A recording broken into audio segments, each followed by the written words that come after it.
Buta ya pancen aku buta ingkang jebul sanggar pelanggatan negara Ngamarta. Aja mati tanpa aran kowe sapa? Takon karo aku Dewa Amral, kowe sapa Gatotkaca? Ngerti karo aku, ngerti wae kowe Ratu Pringgondani. Kowe anake Werkudara. Kowe ngopo teko Malang Kadhak ning ngarep aku? Pandhawa pepundhen kumapan ana ing sanggar pelanggatan. Lah kok dadi kowe metu saka sanggar pelanggatan yen ngono, buta Dewa Amral ingkang gendhak sikara karo wong atu aku Pandhawa. Wah, adalah. Yen pancen kowe ngarani aku gendhak sikara karo pepundhenmu Pandhawa, ora mung tak sikara le. Pandhawa saiki wis mati mapan ana ing wadukku, mati derek aku barat.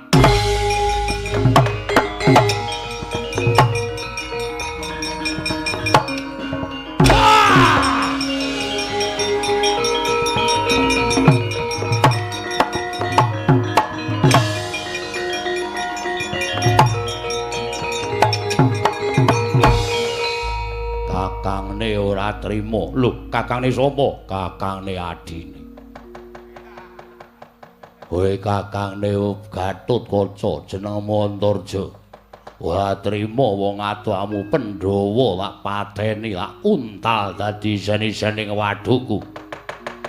Ora gelem balekke pundhenku Pandhawa. Bali sugeng ana ing alam padhang. Trima Antarja. Bela pati sedaning para Pandhawa jajalan woh lakon sembur mlonyo awakmu barat.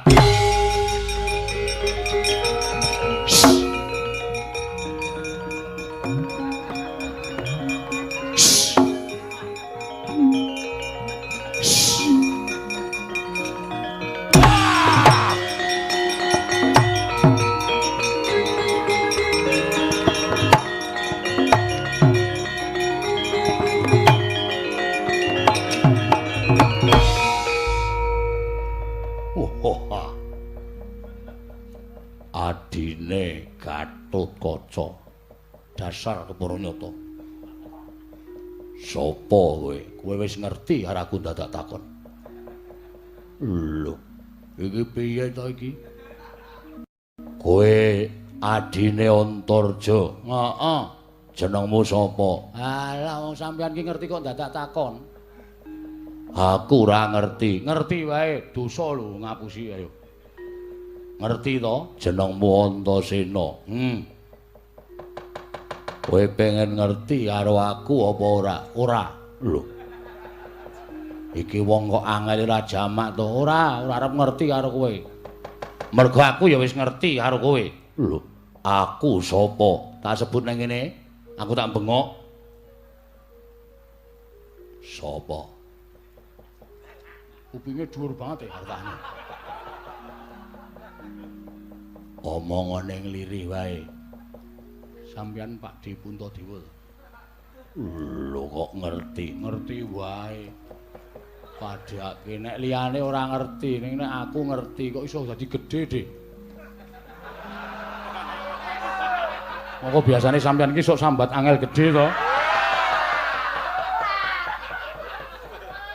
Mergo ora nesu. Wo nek nesu gedhe, iya.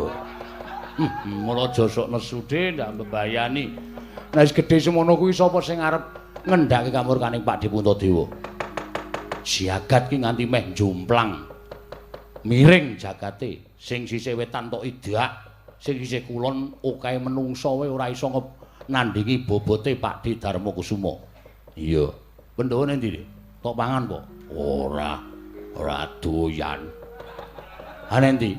Mengko kowe tak critani. Ora usah wedi, mengko tak critani. Sik, sampeyan nang kene sik ya. Arep ngopo? Tak gawene bingung. Sopo? Pakde Baladewa. Aku nek gawe bingung wong kae senenge ra jamak-jamak. Antuk gawe bingung piye? Pakde, ketiwasan, Pakde.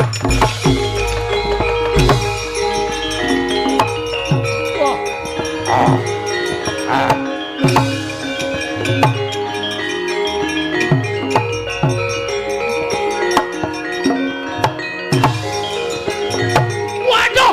Waduh!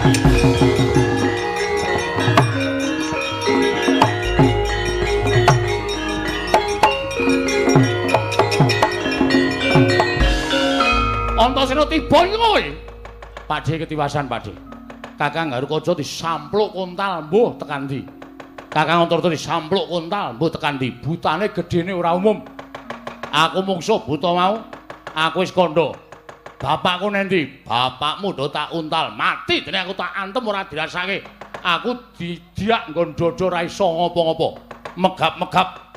Lah kok kowe ora ngetokke daya kekuatanmu? Lah arep ngetokke piye dadane didak kok. Wong kok senengane arep menangan dhewe lho. Saiki ngene coba pitungan nek dodone didak kuwi terus li arep ngetokke Aji Jaya Kaijan piye? Ngrapal mantram sakti, cangkeme ra iso ngomong. Sesek dadane. Kowe kalah, ora mung kalah, lek ku sengit iki kok dadak sumbar. Lho, sumbar piye? Ayo. Aja mung kowe cah bayi-bayi. Kae sing gerangan kae kon tekan kene. Iso menang karo aku tak suwitani 20 taun nyembah dramaane. Kae Prabu Baladewa to ngerti karo sapa-sapa. Lho, butane ngerti karo sapa-sapa? Ayo buta wis atusan taun nek gedene semono kae wis atusan taun umure. Lho, domongi ngayal ora. Muni piye? Ae sing gerang kae kon tekan kene. Kon nggawa Kyai Nenggala, Kyai Alugara. Tak sile tak nggo nyelumbat kambil muni ngono. Iblis lanat musuh kadewatan nggo nyulumbat kambil. Buta pengen tinjung akhirat nyawaku tandang ana rata mantura Prabu Baladewa. Ben.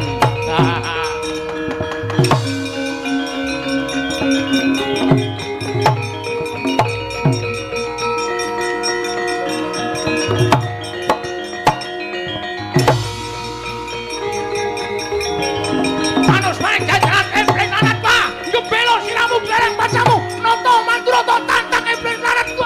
Ayo.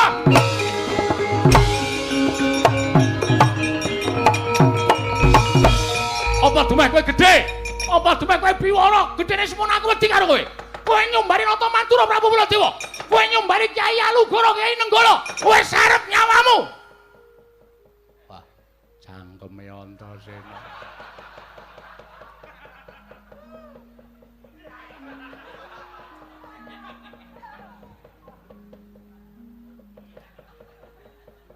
Kowe sapa? Lek nomor depanmu gantena gobokku Nata Mantura Prabu Baladewa. Sapa? Lek nomor depanmu gantena gobokku Nata Mantura Prabu Baladewa. Aku Nalendra Mantura. Kowe sapa kowe? Dewa Amral. Kowe nyumbari karo aku ya. Dadi buta ya dadi buta, ora usah dadak sumbar cangkeme sing apik. Lah kok kowe ngidak dadane Antasena? Kowe nyumbari karo Baladewa. Kae, gerangane kok tekan kene. Kyai Alugara, Kyai Nenggala, kon namake karo aku nek nganti aku tekan ning pati meguru 1 taun. Cangkeme sapa ngono kuwi? Wah, jan.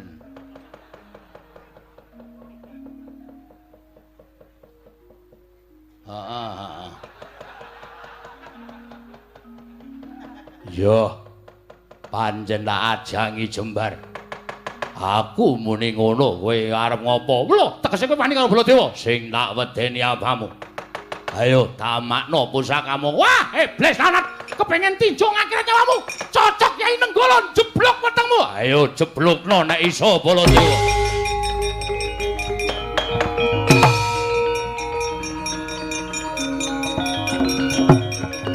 Mati. Wah.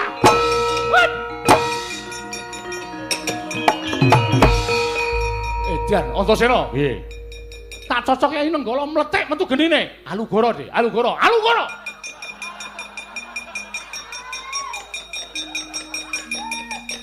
Iki Alugara. Mau lambene sapa sing muni Alugara nggo nyelumbat kambil mau lambene sapa? Wah, jan cah kocluk tenan. Nggo arep piye? Mati dening Alugara dibano leganing atiku.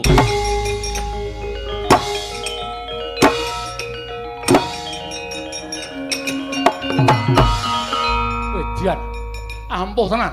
Lagi ki aku weruh ana buta kok kuat nadai kaya Alugara Kyai Nenggala. Digdaya kliwat ukur.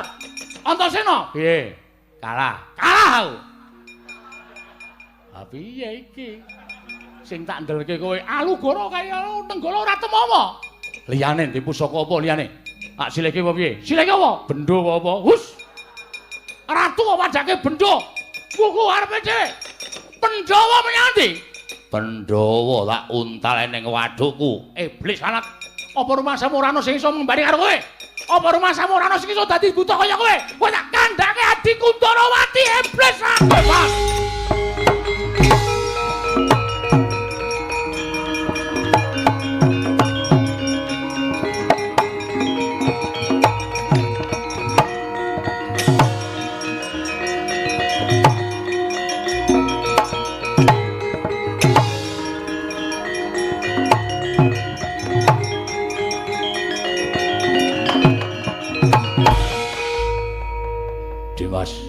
Minggiro tak patenane butane Dimas minggiro tak patenane sik ora do grusah-grusuh mulane sok ana iki satriya nom pengpengan digdaya kena Kang ning nuwun sewu batin ki ya diasah ora keprigelaning lair tok ning batine diasah nek keprigelaning lair kepinteran ning ora diserta ora dikanteni landheping batin, oh kuwi gampang diblidhuk karo wong. Tegese piye? Tegese piye Dimas? Dimatke sik, sapa iki? Kuwi buta sing mangan para Pandhawa, kuwi buta sing mateni pepunden Pandhawa. Ha, kuwi jenenge sampean mripate kurang awas. Dimatke sik. Sapa? Ora ngerti. Wah, jan parah. Kakang Antarja ngerti ora? Ora ngerti. Oh, ora tau sinau. Tak omongi. Apa iya? Diomongi kok. Asli. Mula ora malang kerik dosa kualat. Apa tenan? Weh diomongi kok. Sapa Dimas? Apa iya? Diomongi kok ora malang kerik kualat kowe. Iya Dimas. Nyuwun pangapunten po. Malah domong-ngomongke. Oh iki anak-anakmu dhewe kok ora entuk domong-ngomongke. Nang ngene iki rak jelas. Ngene iki rak cetha. Pakdhe wujud kaya ngono sebabe apa? Mergo aku arep munggah ning kayangan. Lho, kok dadak wujud buta? Wong tuamu Pandhawa papat diboyong dening Sang Hyang Narada. Didhawuhi karo Sang Hyang Jagat Girinata. Lho, kuwi gatine bakal nampa hukum mergo Pandhawa dianggep salah. Weh lah njaluk kosek. Kowe aja mangkat ning kayangan. Nadyan kowe wong nom-nom pengpengan digdaya ning ora ngerti unggah-ungguh lan tata caraning kayiwangan kowe bakal kualat. Mergo kayangan ki nggone wingit sarta angker lan ora saben menungso iso tekan kayangan. Mula tak jaluk kanthi banget yen kowe arep mbiyantu karo wakmu Darmakusuma. Antasena, piye Pakde? Ngamarta tunggunen Gatotkaca, ngamarta reksanen. Antarja ngamarta gawenen tentrem sarana kowe tunggu negara ngamarta. Aja ati pati kowe bali marang kasatriyanmu yen wakmu Darmakusuma durung bali gandeng adhiku Pandhawa papat cacahe. Sendika Pakde, nggih ngestaken dawuh, nggih ngestaken dawuh. Wis aku tak mangkat ning kayangan.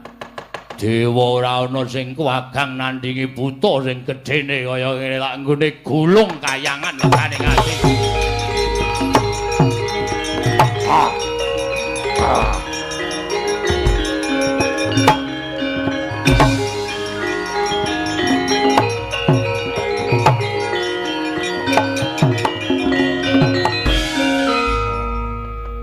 Arepa piyaine meneng, arepa piyaine iki ora tau werna-werna. Iya.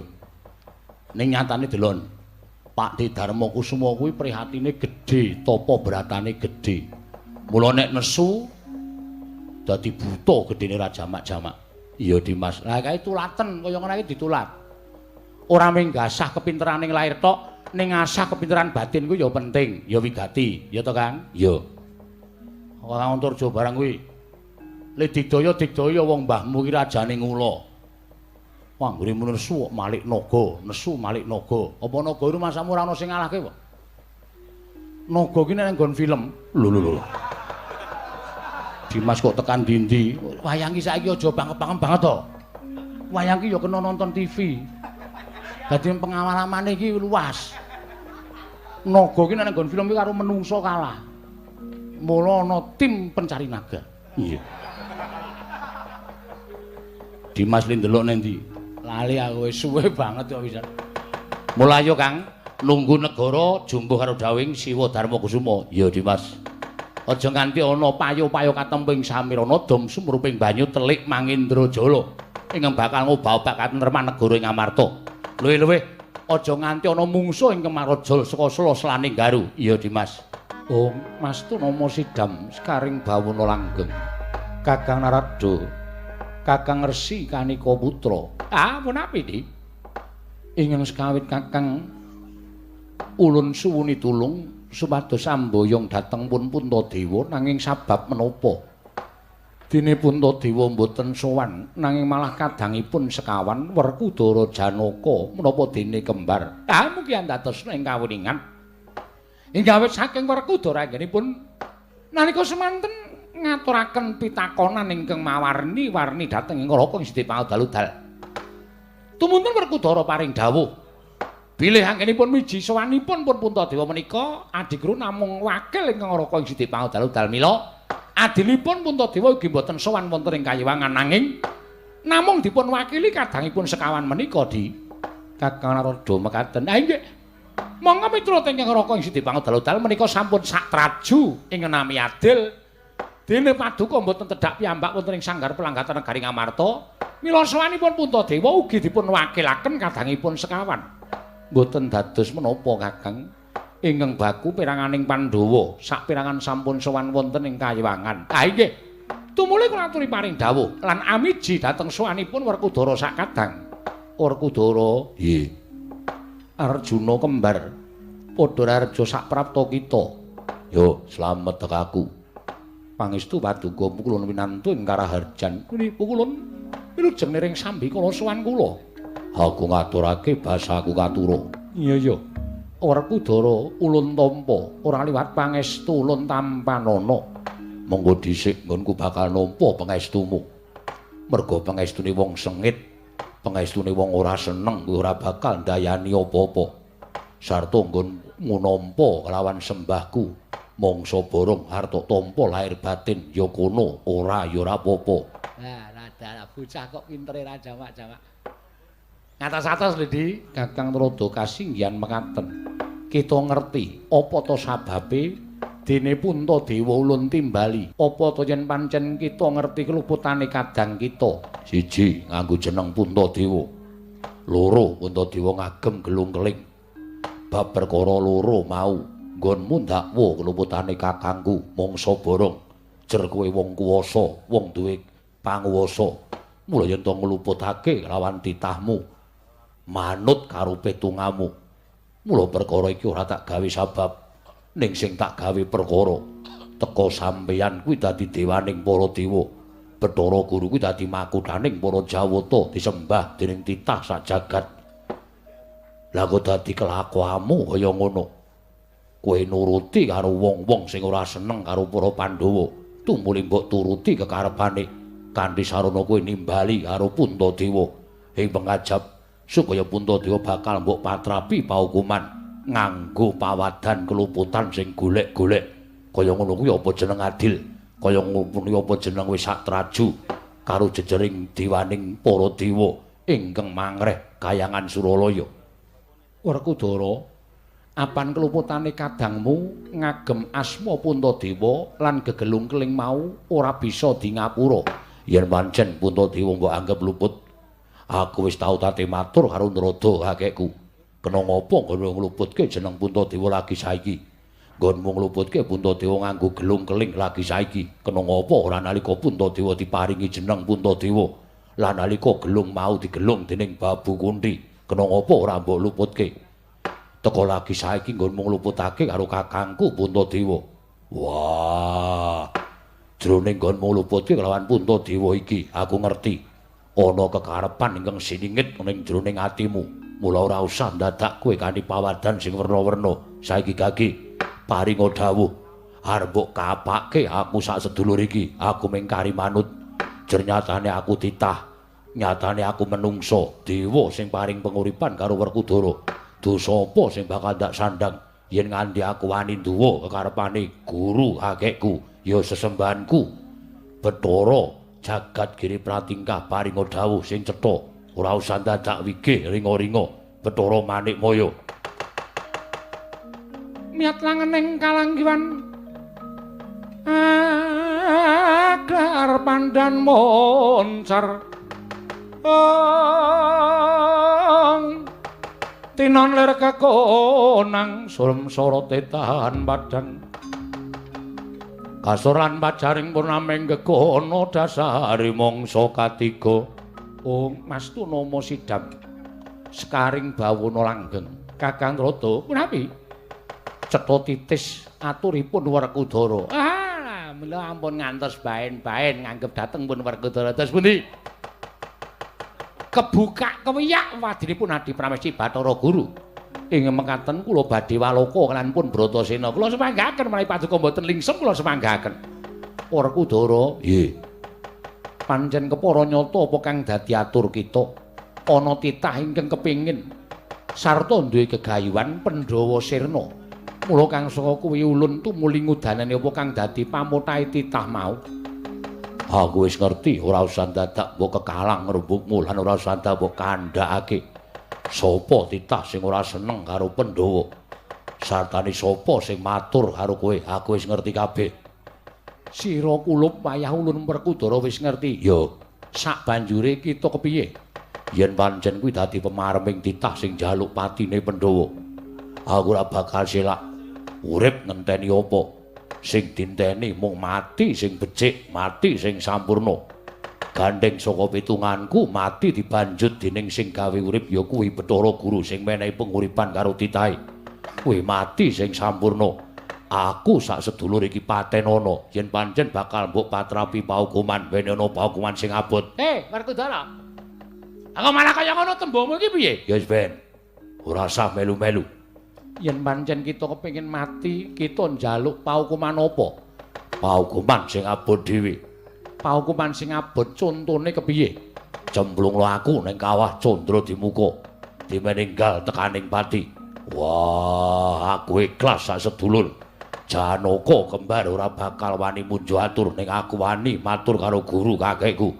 Wis gage, aja nganti jigo perkewuh kang dadi penggalihmu. Aku njaluk hukuman sing abot, hukumane cemplungno ning kawah Candra Dimuka. Wah, Werkudara iki bocah piye kaya?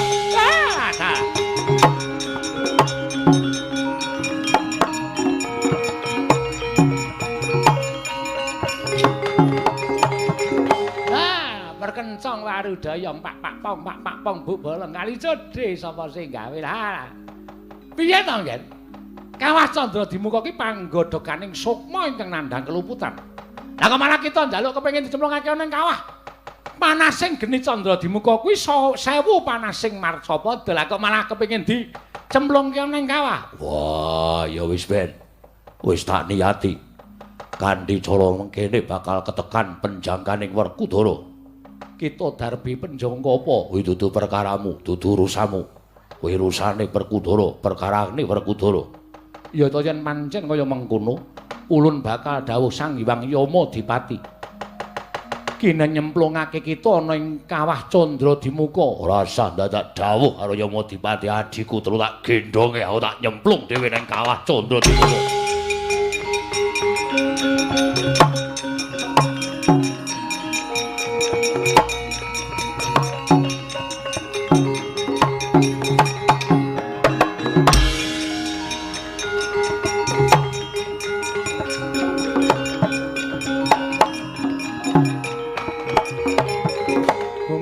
Sing langit kelap-kelap katon lir kincanging risang mawe gandrung sabaran kadulawa kirma yak mayik saking Tyas Baliwul. Ah, ta bocah kok kaya ngono lho.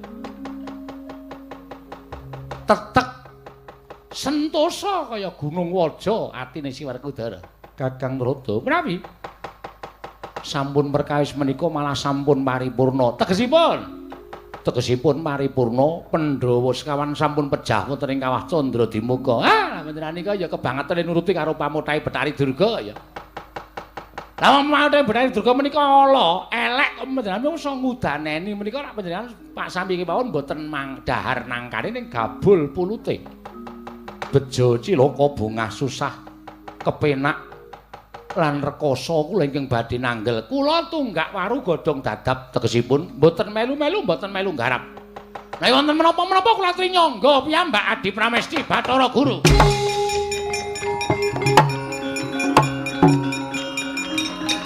Wah.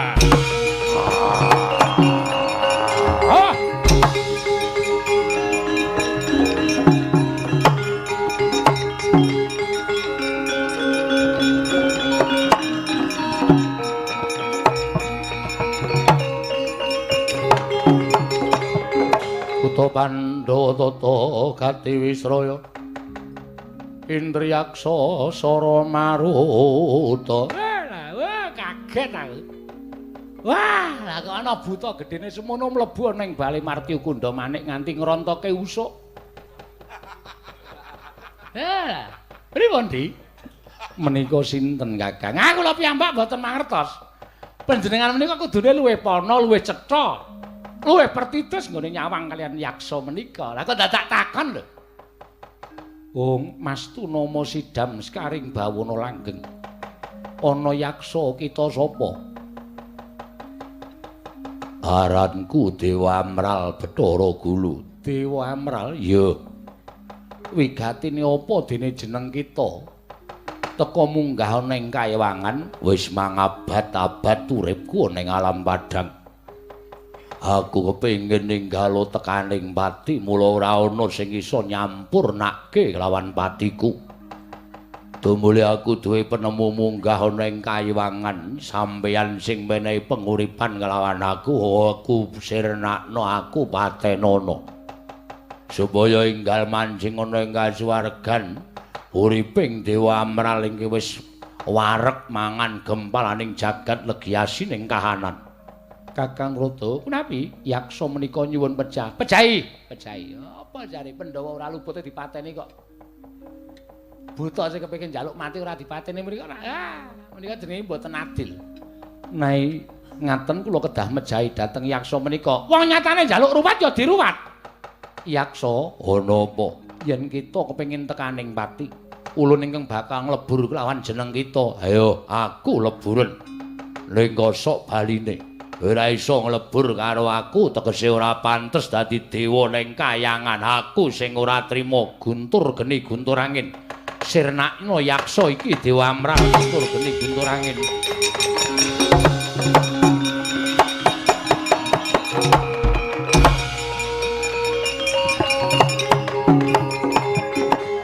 Pripun guntur geni guntur angin kok men nginjen tok. Mboten purun tumama teng awake. Buta menika dados pundi? Teko elok temen Kakang, guntur geni guntur angin mboten purun tumama dhateng badanipun yaksa menika. Rataya. Ayo menika salukaning para kuna sampun badhe nemahi. Sapa sing nandura la wahyuning bakal sirna, sapa sing tandurane ala tukule ya ora bakal becik. Sapa sing tandurane becik tukule ya mesti bakal migunani. Lah menika. Panjenengan sampun tumindak mboten prayogi. Tumindak menapa? Nembe kemawon lakon kok takon lho. Menika mboten wonten sambung rapetipun kaliyan lelampan menika. Sing kandha sapa? Panjenengan menika nuwun sewu. Merga nuruti karepaning Betari Durga lah kok dadi mamak mumuk nuwun sewu mboten cetha paning alpadiku Adi Pramesti Bathara Guru. Menika mangke kayangan geger lho. Cis Trisula tampanana bala gagih tibakno pulun.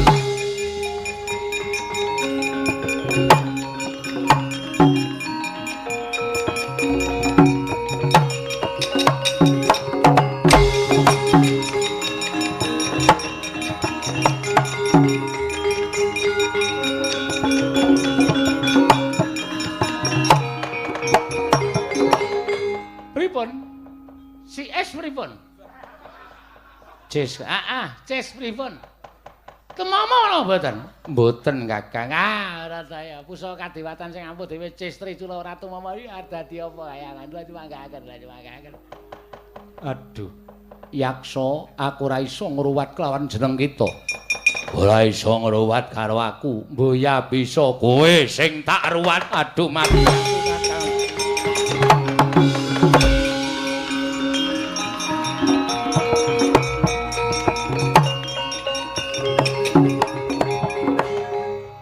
Bathara Narada ora wedi.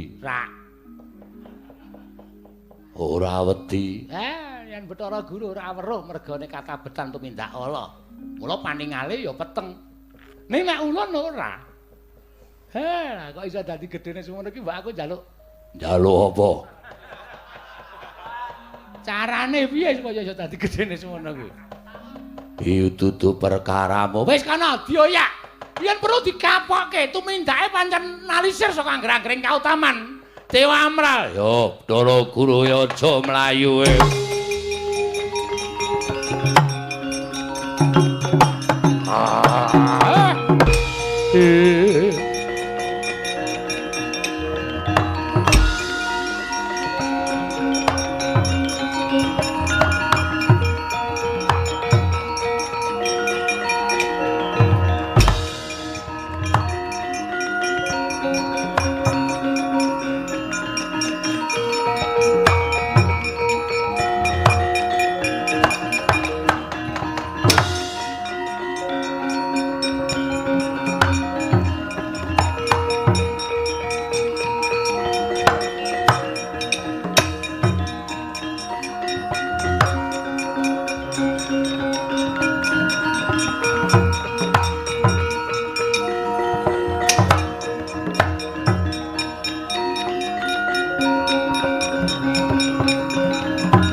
Kresna tan tulusa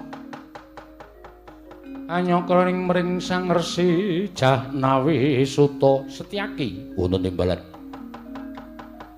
tembang rawat-rawat bineta mbok bakul sinambi wara pawarta binandunging Karna yen to kadang-kadangku para Pandhawa ninggal negara Ngamarta lho pawunden Pandhawa nilar negari Ngamarta iya tindak dhateng pundiran wigatosipun menapa pun Kakang dhewe durung bisa mateni mula pun Kakang tumuli nganti lawan sira yayi kadangku ngarep borosi supaya tilik marang karan negara Ngamarta nah ngaten Prabu sawi kula ndherekaken ninggalo rawuh wonten negari Ngamarta Dimas Arya Setyaki ya ayo digelak lakune budal marang negara Ngamarta wah Yai Kresna aku sing teko Yai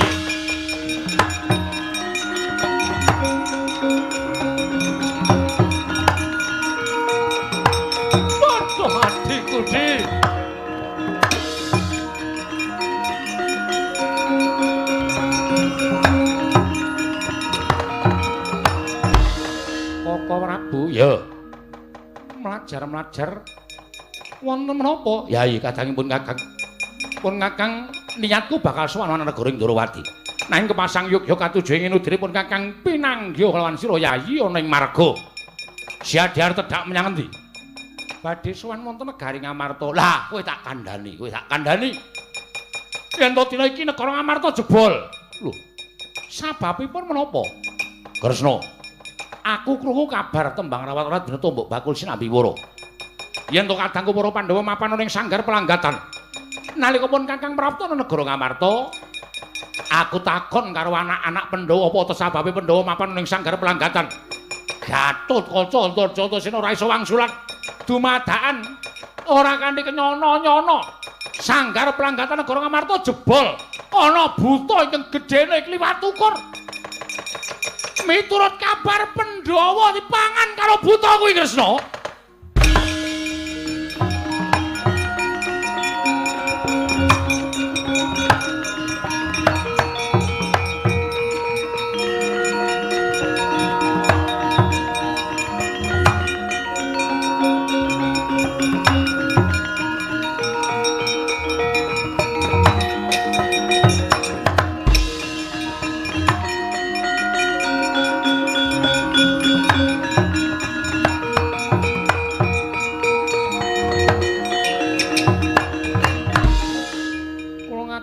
sembah pangabekti kula kunjuk Pukulun.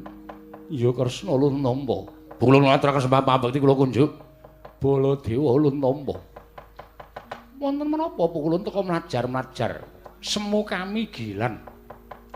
Ngantos dumugi wonten ing jagat Padang menika keparengipun Maduka Pukulun Kresna kula wonten dawuh.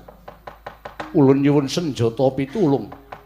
Kayiwangan geger. Lho, geger sababipun ana yaksa ingkang ngrusak kayiwangan. Yaksa ingkang kliwat ukur. Jaluk ngruwat nanging ulun ora isa ngruwat lawan yaksa, tumuli yaksa mau-mau ngruwat lawan panjenengan ulun. Yaksa menika wonten badhe ngruwat Pukulun Sang Hyang Jatimurti. Iya, kaya mengkono Kresna. Kula aturi seminggah, kula aturi seminggah. Butanipun kados menapa? Kula ingkang badhe nandhingi Pukulun.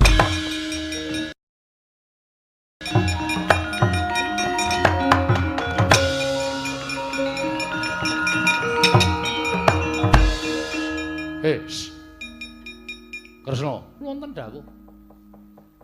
Kok kowe arep nandhingi buta kowe iki? Saartiku ora taku perang to. Kula ingkang badhe nandhingi. Setyaki rasa melu-melu. Wis mbokok ning ngono wae. Oh iki. Iki rembukane wong tuwa karo adhiku. Oh iki ngestaken dawuh. Kowe arep nandhingi buta iki karepmu piye? Koko Prabu piye? Sampun ngantos ngembe kaliyan kula ngiyas dhateng ing rayi. Lah kowe arep wujud apa? Ratri Mas paosaken Koko Prabu.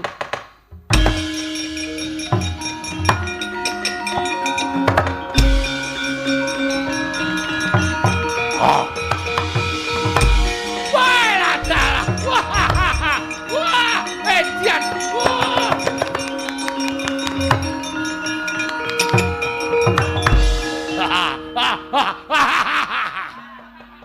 Wah, edan lagi iki. Aku karo adhiku kok iso dadi gedhe kaya ngono. Wah, elok. Laturi Mas paosaken. Setyaki, wonten dawuh. Mbok kowe iki dadi adine Kresna nek ndi runtang-runtung mau loro kok ora njaluk kekuatan kaya ngene iki piye? Upama kowe njaluk kekuatane iso dadi buta gedhe ra Ndarawati eneng loro. Sampun boten saged. Sampun kula budidaya ageng namung sekedhap kemawon lajeng alit. Kurang tapamu, kurang prihatinmu. Ngaten. Karepmu piye? Koko Prabu Ratri seminggah yaksa menika kula ing badhe mapakaken Koko Prabu.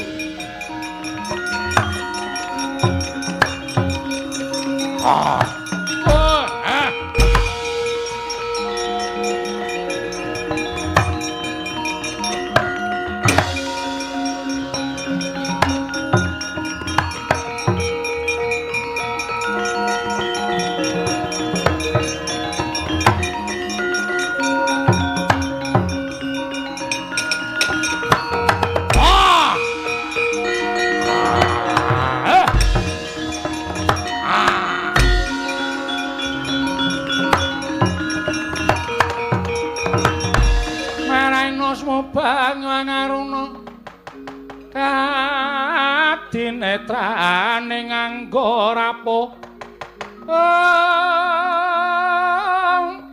sabdaning kukila ring kanigara saketer kene donganing kung lir wuwu sing pene panca ana buta padha karo aku sapa takon karo aku Bala Srewu kowe sapa? Aku Dewa Amral. Kowe sing oyak-oyak Bathara Guru dasar kepara nyata. Aku ingkang diutus supaya ngayomi marang Bathara Guru lan mitulungi kalian panjenengane. Lho, yen ngono kowe wani karo aku sing tak wedeni apamu. Ayo. Wong semene padha ngenteni gelute buta gedhe karo. Neng kene ditemtokke kowe kok apa aku sing tekaning pati ha. Cokot tugel gulumu rimah-rimah leganing ati kowe.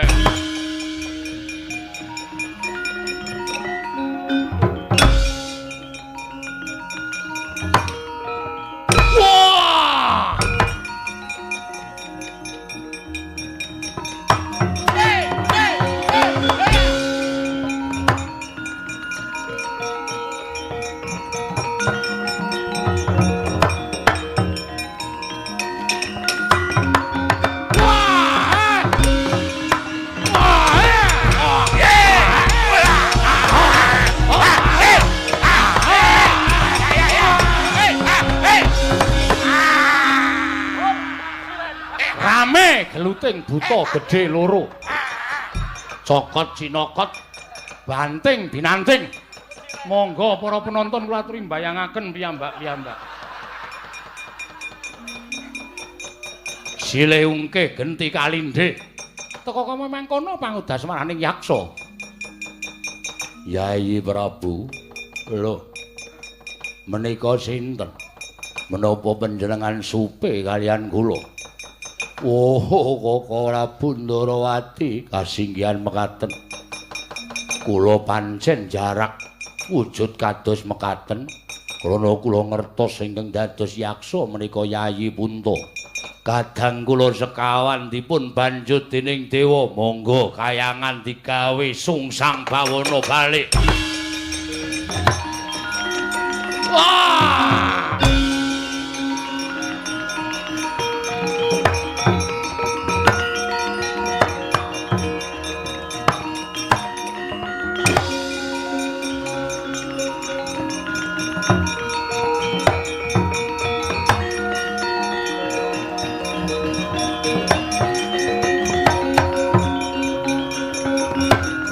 Semar.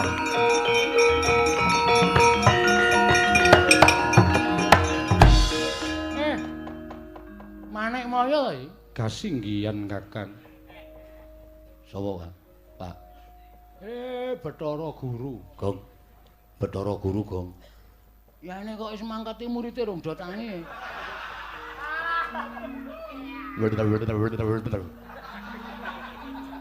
Kowe seneng karo cangkemku waduh tukunan to. Tukunan jengkulmu iki Bathara Guru ki dong ora. Dong no, aku sekolahe. Ha iya ning kudu guru sekolah. Bathara Guru dewa. Weh. Dewa to? Heeh. Edan iki nek adus suwe. Lho. Mergane Keleke papat. kok keleke papat. Tangane papat ora keleke papat. Entek-entek sabun iki. Bagong menengo sik tak jejeli tungkak cangkemmu. Kok jejeli sikut cangkemmu. Lho. Ani kok ngene bapak ora. Kakang Semar. Kakang Kakang iki ngopo ta? Piye? Kula sampun ngrumaosi dosa. Kula lepat kayangan Suralaya lebur. Sebabe krana wonten yaksa kekalih ingkang ngamuk wonten ing Kayiwangan. Kosik. Saihau tak takon karo kowe. Kowe gawe dosa apa? Kowe iki dadi sesembahaning para titah. Sak laku jandramu ki ditulat sinudarsana dening para titah. Lah nek dewane we ngawu gawar ngawur, glewar ngawur pakartine. Mesti ya entuk lelakon sing kaya ngono. Inggih. Ayo omongo jujur. Inggih. Inggih piye? Kula nggadahi kalepatan lupute ndangu kalian para Pandhawa. Pandhawa Werkudara, Janaka lan kembar. Tok dangu neng kayangan kasinggihan. Terus krana wadulipun Betari Durga ingkang nyuwun dhateng kula supados Pandhawa pejah. Kakang Semar. Kakang Semar. Pandhawa sekawan kula cemplungaken wonten ing kawah Candradimuka. Wah, asu. Kaget aku. Plathok ndasmu kowe.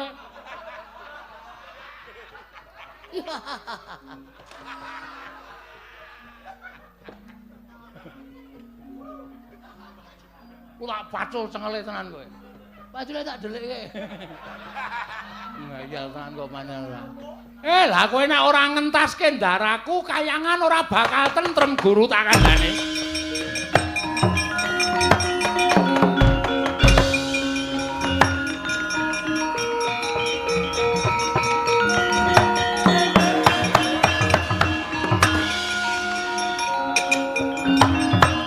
Gong, yo melu bapak yo, neng ora anggetak kok antil dasmu. Aku ngerti nek iso sing do antuk-antuk ya aku ngerti. Mulane ora tak ya ngono ndak ora do tangi ora. Kowe iki upama ana wong misuh semene iki misuh kabeh lho, Gong. Sing nderep terus ki mripate isih abang. Nesu ora aku. Nesu ora aku. Belum tak laporke apa? Laporke sapa? senengane ora. Lah tekan kono piye Tru mbok wis ngenteni kene. Wong awak dhewe iki nek metu esuk-esukan ki wiyaga susah. Mergane ora bubar-bubar. Ya wis nang kene wae. Ha.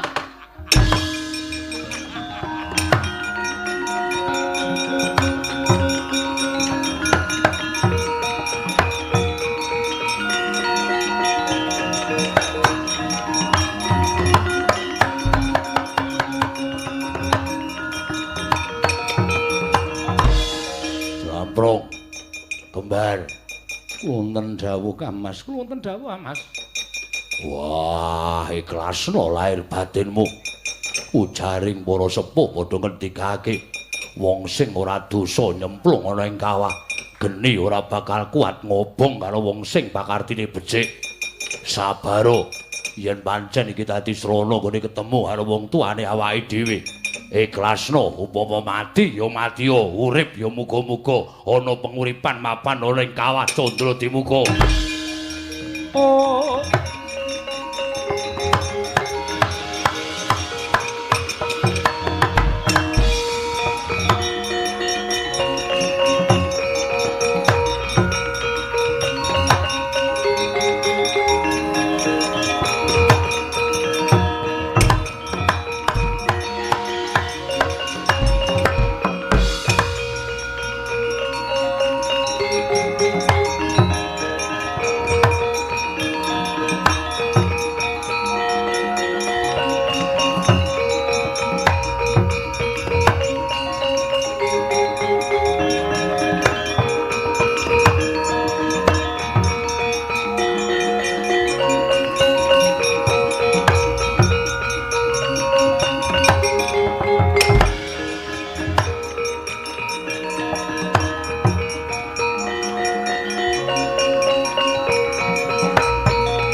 aku weruh hurup wujude biru ing ora mblerengi loro cacahe monggo akeh-akeh sukma ingkang padha disiksa padha pating jlerit padha sambat njaluk tulung teka iki eneng sukma loro ingkang katon anteng.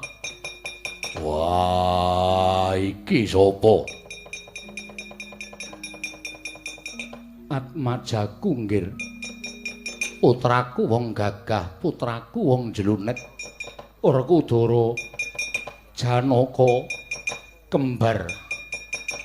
Sira wis dewasa kaya mengkono Atmajaku. Wah, Pandhu bapakku. Oh.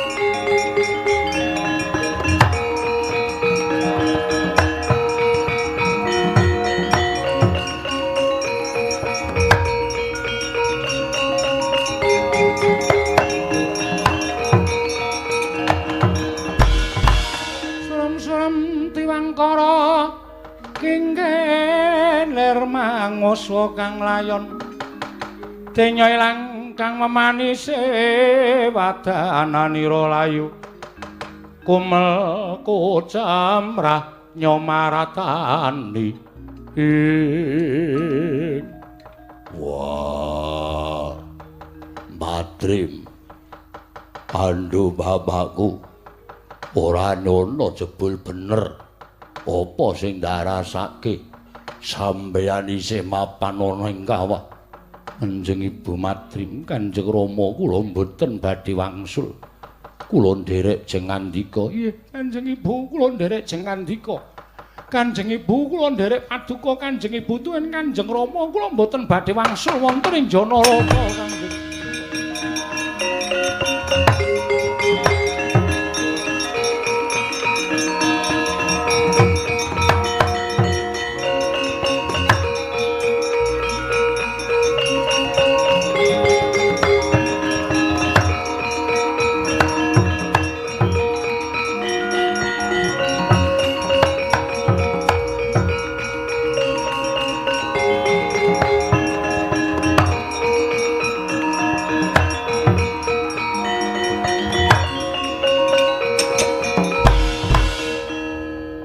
Arjuna Werkudara kembar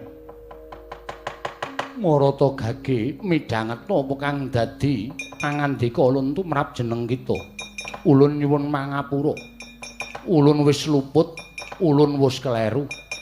Nggir wong atuwa kita madrim lan Pandhawa nyaur lawan piutange. Krana srana tapa brataning Atmaja wekasan bisa nyembuh kasuwarganing wong natuwamu.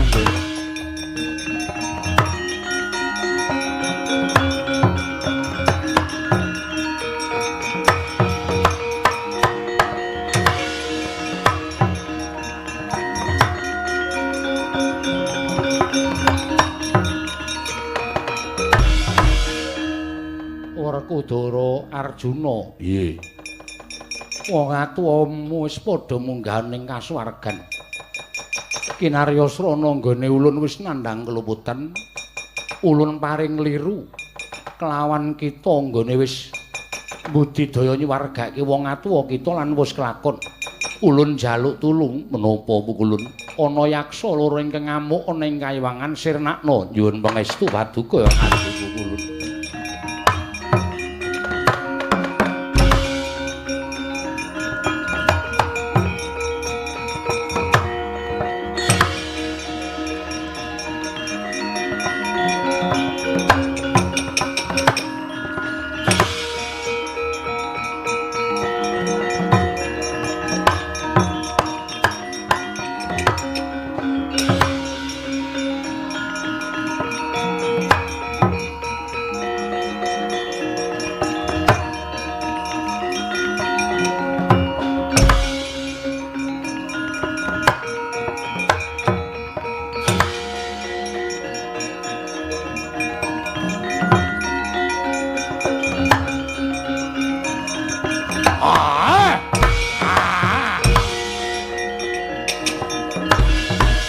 Gulung yaksa kekalih wonten ing Kayiwangan Suralaya. Mila bubrah saperangan Kayiwangan krana kinarya gulung yaksa kedadosan saking nata ngamarta Twinata ing Ndarawati. Kenging pusakaning Dhyana Arjuna Dhyana mung sak glagah babar dadining wujud yaksa kekalih asal mula bukane.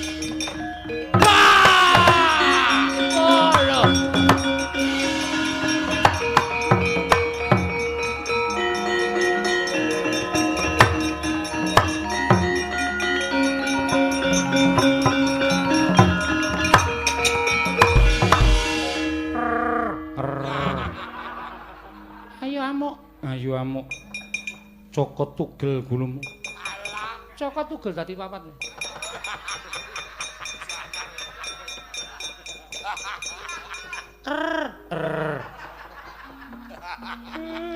Kok ya ora krasa wis cilik dhewe kok ora krasa. Ora ucul. Ijik mempenge ra jamak-jamak. Sinuwun sampun sami babar jatining wujud. Kula aturi emot, Ndara.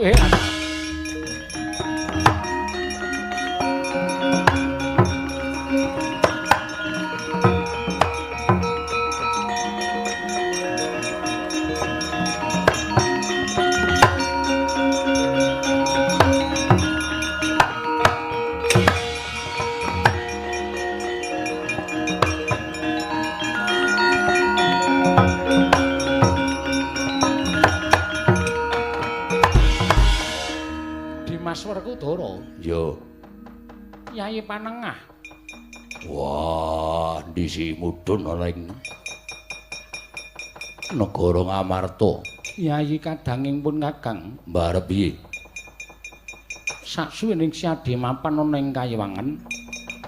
Monggo kabar ingkang dak tampa siadi dijemplungake ning Kawah Candradimuka. Jumbuh karo ngendikaning para pinter.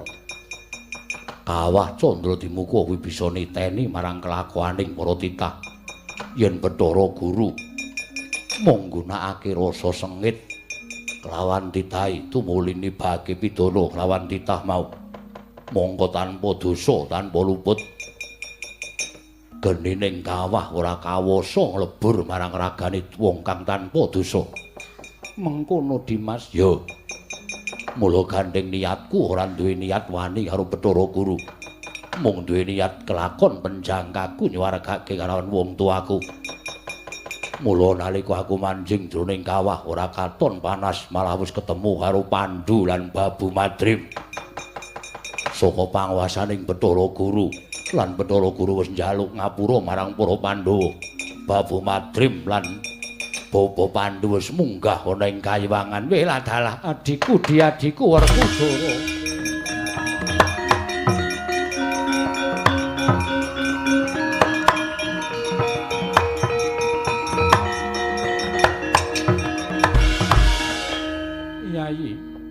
Yen tanpa Siadi kabeh mau ora bakal kelakon dudu aku. Nanging Pandhawa 5 cacahe klebu mbarep kakangku Jlamprong lan Kembar kabeh duweni kekuatan anyurung marang wong tuane awake dhewe mlebu ana ing kasuwargan lan dadi srana nggone para Pandhawa kelakon penjangkane.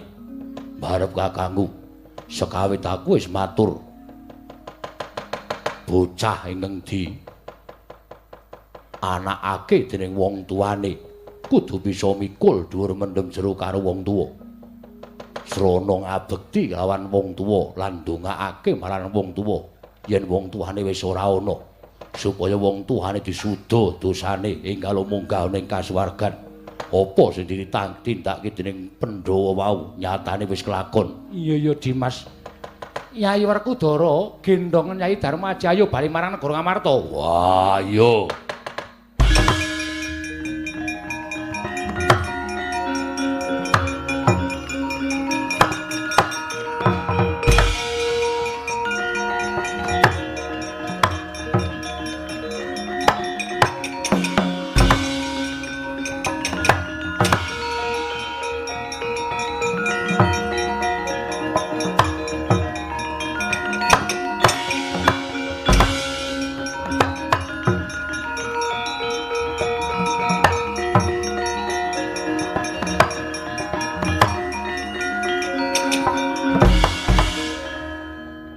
Njaluk tulung sapa wae. Pandhawa dijangka patine ora kelakon. Mboten sah nyuwun tulung sapa-sapa. Mumpung sami wangsul dhateng negari Ngamarta, ketoke padha bingar cahyane kelakon penjangkane nyuwargake wong tuane. Ajeng kula susulke wonten ing kasuwargan Pandhawa ben modar dina niki. Monggo nggih kula dherekaken.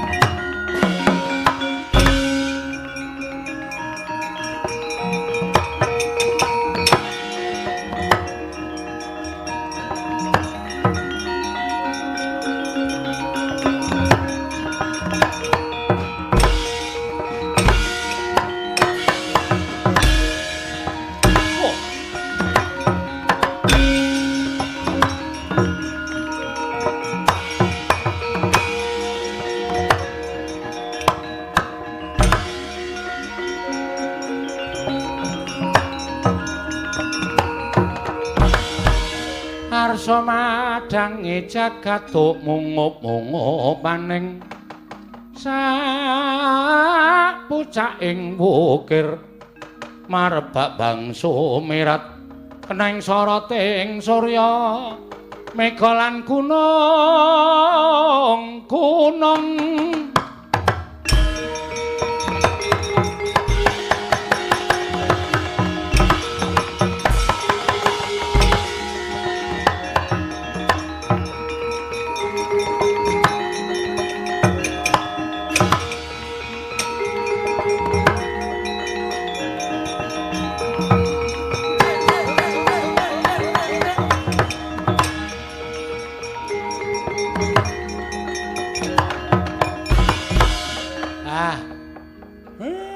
pun paripurna Ndara. Ya.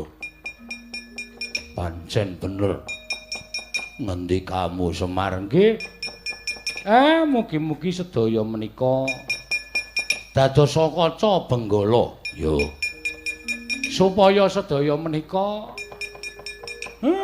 kinarya conto ingkang nami putra utawi anak ngaten kedah ngabekti lan selak lan tansah ndedonga nyuwun dhateng pangawasaning Gusti supados tiyang sepuhipun dipun apunten sedaya kalepatanipun lan dipun lebetaken wonten ing kasuwargan ya swarganing donya ya swarganing ngakhirat ya amargi donganipun tiyang ingkang tasih gesang menika kala wau tartemtu badhe dumugi dhateng tiyang ingkang sampun boten wonten ya tuwin lampan menika mujudaken satunggiling